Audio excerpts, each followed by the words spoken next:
Iran அதிபர் பயணித்த helicopter விபத்துக்குள்ளான செய்தி வெளியான நிலையில் அதன் தற்போதைய நிலைமையை விஸ்மா புத்ரா கண்காணிக்கும் என்று வெளியுறவுத்துறை அமைச்சர் டதஸ்ரீ முகமது ஹசான் தெரிவித்துள்ளார்.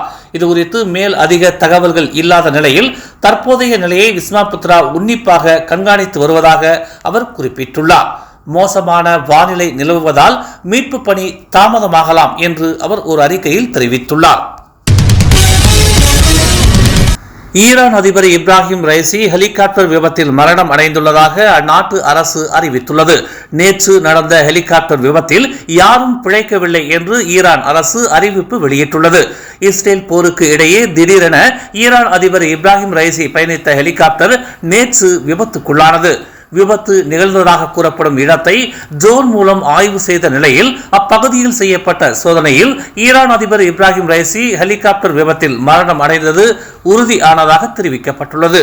ஹெலிகாப்டரில் ஈரானிய அதிபர் இப்ராஹிம் ரைசி, அந்நாட்டின் வெளியுறவுத்துறை அமைச்சர் ஹொசைன் அமீர் அப்துல்லாஹியான், ஈரானின் கிழக்கு அசர்பைஜான் மாகாண ஆளுநர் மற்றும் பிற அதிகாரிகள், பாதுகாவலர்கள் இருந்ததாக அரசு தெரிவித்துள்ளது. இவர்கள் அனைவரும் விபத்தில் பலியாகி உள்ளதாக தெரிவிக்கப்பட்டுள்ளது. அசர்பைஜான் ஜனாதிபதி இல்ஹாம் அலியேவுடன் இணைந்து இரு நாட்டு முயற்சியில் கட்டப்பட்ட ஒரு அணையை திறப்பதற்காக அசர்பைஜான் உடனான ஈரானின் எல்லைக்கு ரைசி சென்றிருந்தார் என்பது குறிப்பிடத்தக்கது. உலகத்தினர் மத்தியில் இச்சம்பவம் பெரும் அதிர்ச்சியை ஏற்படுத்தியுள்ளது. பிரதமர் டதஸ்ரீ அன்வார் இப்ராஹிமின் மத்திய ஆசிய நாடுகளுக்கான பயணத்தின் வாயிலாக 2.1 பில்லியன் ரிங்கிட் வர்த்தக முதலீட்டை மலேசியா கவர்ந்துள்ளதாக தெரிவிக்கப்பட்டுள்ளது. கிர்கிஸ்தான், கஜகஸ்தான், உஸ்பெகிஸ்தான் ஆகிய நாடுகளுக்கு அதிகாரப்பூர்வ பயணத்தை மேற்கொண்டதில் குறைந்தபட்சம் 2.1 பில்லியன் ரிங்கிட் முதலீடு பெற்றிருப்பது மலேசியாவின் பொருளாதார வளர்ச்சிக்கு பயனளிக்கும் என்று பிரதமர் தெரிவித்துள்ளார்.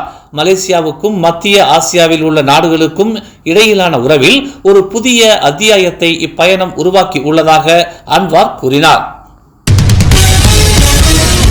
கோலாலம்பூர் சர்வதேச புத்தக கண்காட்சி மே 24ஆம் தேதி முதல் ஜூன் 2ஆம் தேதி வரை நடைபெற உள்ளது. இந்நிலையில் மாநில அரசின் திட்டங்கள் குறித்து பல்வேறு தகவல்களை பெறுவதற்காக பொதுமக்களை ஸ்லாங்கூர் பெவிலியனுக்கு வருமாறு அழைக்கப்படுகிறார்கள். கோலாலம்பூர் உலக வர்த்தக மையத்தின் 3ஆம் மட்டத்தில் உள்ள ஸ்லாங்கூர் பெவிலியனில் காலை 10 மணி முதல் இரவு 10 மணி வரை பல்வேறு சுவாரஸ்யமான நடவடிக்கைகள் ஏற்பாடு செய்யப்பட்டுள்ளதாக ஸ்லாங்கூர் பொது நூலக கழகம் தெரிவித்துள்ளது. டாருல் ஏசான் புத்தக திட்டத்தால் வெளியிடப்பட்ட புத்தகங்களை வாங்குபவர்கள் 10 முதல் 20 விழுக்காடு வரையிலான தள்ளுபடியை அனுபவிப்பார்கள். மேலும் அதிர்ஷ்ட குழுக்கு சிறப்பு பரிசுகளை வெல்லும் வாய்ப்பும் உண்டு என்று தெரிவிக்கப்பட்டுள்ளது. சமூக ஊடகங்களின் பிரபலமானவர்களின் படங்களை பயன்படுத்தி போலி மருந்துகளை விளம்பரப்படுத்தும் நடவடிக்கைகள் அதிகரித்திருப்பதாக எச்சரிக்கப்பட்டுள்ளது. இணையம் வாயிலாக மருத்துவ பொருட்களை வாங்கும் போது மிகுந்த கவனப்போக்கை கடைபிடிக்கும்படி பொதுமக்களை காவல்துறையினர் அறிவுறுத்தியுள்ளனர்.